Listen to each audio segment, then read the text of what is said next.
Flat કે property ખરીદનારાઓ માટે આ મહત્વપૂર્ણ સમાચાર છે। હવે રોકડ રકમ ભરી મકાન લેશો તો આઈટી વિભાગને માહિતી આપવી પડશે। વેચાણ દસ્તાવેજમાં 2 લાખથી વધુ રોકડ રકમ લખી હશે તો આઈટી વિભાગને માહિતી આપવી પડશે। જો કોઈ સબ રજિસ્ટ્રાર માહિતી છુપાવશે તો કાયદેસરના પગલાં લેવાશે। કાળા નાણાંમાં થતા દસ્તાવેજ વ્યવહાર અટકાવવા માટે સરકારે મહત્વપૂર્ણ નિર્ણય લીધો છે। નોંધણી સહનિરીક્ષકે નિર્ણય અંગેનો પરિપત્ર બહાર પાડ્યો છે। તો આ મહત્વપૂર્ણ નિર્ણય સરકાર દ્વારા લેવામાં આવ્યો છે। તો કાળા નાણાંનો વ્યવહાર આગળ ચાલે નહીં તેના માટે મહત્વપૂર્ણ નિર્ણય। આજ મુદ્દે સંવાદદાતા મેહુલ ફોનલાઈન પર। મેહુલ, ફ્લેટ કે પ્રોપર્ટી ખરીદનારાઓ માટે આ ખૂબ મહત્વપૂર્ણ બાબત સામે આવી છે, નિર્ણય સામે આવ્યો છે। હવે રોકડ રકમ ભરી મકાન જો લેવામાં આવશે તો આઈટી વિભાગને માહિતી આપવી પડશે। કેવો નિર્ણય? બિલકુલ અંકુર, વાત કરવામાં આવે તો મુખ્યત્વે સુપ્રીમ કોર્ટનો જે નિર્દેશ હતો તે નિર્દેશના આધારે ત્યારબાદ ગુજરાત સરકાર દ્વારા આ પરિપત્ર કરવામાં આવ્યો છે। વેચાણ દસ્તાવેજ થાય છે, પ્રોપર્ટીની જે ખરીદ વેચાણ થાય છે તેની અંદર 2 લાખથી વધારે રોકડની રકમનો વ્યવહાર થયો હોય તેવું દર્શાવાયું હશે તો તેના સંદર્ભે આઈટી એટલે ઇન્કમટેક્સ વિભાગને જાણકારી જે છે તે આપવાની ફરજિયાત રહેશે। નોંધણી સહનિરીક્ષક સંદર્ભે આ પરિપત્ર જે છે તેમના દ્વારા કરવામાં આવ્યો છે। માહિતી જે અંગે ઉજાગર કરવામાં નહીં આવે તો રજિસ્ટ્રાર સામે શિક્ષાત્મક કાર્યવાહી જે છે તે પણ કરવા માટેનો જે નિર્દેશ જે છે તે સૂચના અંદર લખવામાં આવી છે। દસ્તાવેજોની નોંધણી જે વ્યવહાર રોકડમાં થતો હોય છે તેના સંદર્ભે લાંબા સમયથી આ જે છે તેની ચર્ચા થઈ રહી હતી અને સુપ્રીમ કોર્ટનો જે નિર્દેશ હતો તે નિર્દેશના આધારે હવે આ સંદર્ભે ઇન્કમટેક્સ વિભાગને જાણકારી જે છે તે આપવી આવશ્યક બનશે। મહત્વપૂર્ણ છે અતુર કે ઘણા કિસ્સાઓમાં એવું જોવા મળ્યું છે કે જે પ્રોપર્ટીની ખરીદી વેચાણ થતી હોય છે તેની અંદર ચેકથી જે વ્યવહાર થતો હોય છે તેની માહિતી તો સીધી ઇન્કમટેક્સને મળતી હોય છે, પરંતુ જે રોકડનો વ્યવહાર થતો હોય છે તે રોકડનો વ્યવહારને લઈને ઇન્કમટેક્સને માહિતી નથી મળતી હોતી અને આ માહિતી તેમને મળે તે માટે ક્યાંક ને ક્યાંક આ નિર્ણય જે છે તે કરવામાં આવ્યો છે। 2 લાખથી વધુની રોકડની અંદર આ ઇન્કમટેક્સની માહિતી જે છે તે આપવાની રહેશે।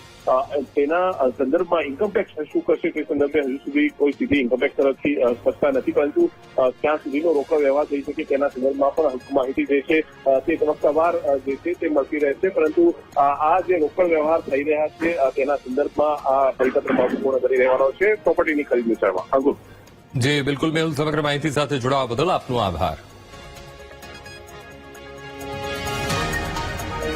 તો સબ રજિસ્ટ્રાર પણ જો માહિતી છુપાવશે તો કાયદેસરના પગલાં લેશે। મહત્વપૂર્ણ નિર્ણય લેવામાં આવ્યો છે અને કાળા નાણાંમાં થતા વ્યવહારો રોકવા માટે સરકારે મહત્વપૂર્ણ નિર્ણય લીધો છે। ફ્લેટ કે પ્રોપર્ટી જે ખરીદતા હોય તો હવે જો નાણાકીય વ્યવહાર રોકડેથી થશે અને એમાં પણ જો 2 લાખથી વધુનો વ્યવહાર હશે તો આઈટીને માહિતી આપવાની રહેશે, આઈટીને એ જાણ કરવી પડશે।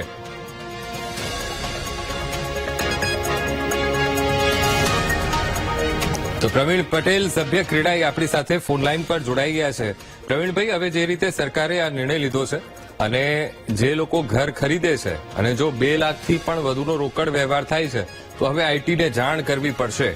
હવે સવાલ અહીંયા એ થઈ રહ્યો છે કે આમાં ફાયદો થશે કે લોકોને વધુ મુશ્કેલીનો સામનો કરવો પડશે? પ્રવીણભાઈ, કેવી રીતે આ નિર્ણયને જોઈ રહ્યા છો? મિત્રો નમસ્કાર, વીટીવીના માધ્યમથી હું ગુજરાતમાં જે બી વ્યવહાર ચાલી રહ્યા છે તે બાબતે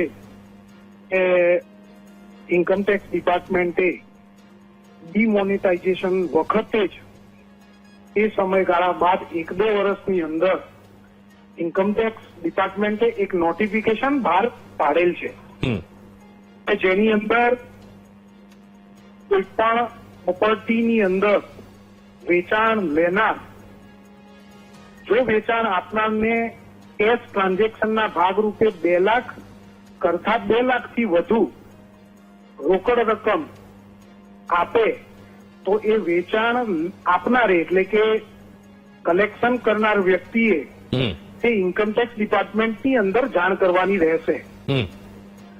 આ પરિપત્ર લગભગ 2016 પછી ઇન્કમટેક્સ ડિપાર્ટમેન્ટે જાહેર કરેલ છે અને વધુમાં અત્યારે ગુજરાતના રજિસ્ટ્રારની અંદર રજિસ્ટ્રાર ડિપાર્ટમેન્ટે આની જાણ કરવાની રહેશે ઇન્કમટેક્સ ડિપાર્ટમેન્ટને।